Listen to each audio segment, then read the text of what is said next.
Hello guys!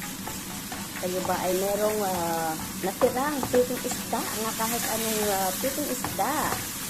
Huwag nyo lang itatapon guys. Pwede nyo itong pasarapin ulit. Ayan. So mag-isa lang kayo ng kamatis, bawang at sibuyas. Tapos ilagay nyo na lang ang inyong hinimay na pitong isda. Ayan. Siyempre tanggalan nyo ng tinik para mas madali lang kainin. So, igisa-gisa lamang ito. Tapos, lagyan na natin siya ng itlog. Lagyan natin itlog. Ayan. Tapos, tintahan natin siya ng asin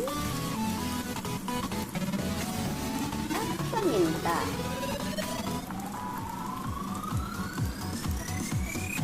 Pwede na natin takpan hanggang maluto ang ating itlog. Dito guys, luto ng ating itlog.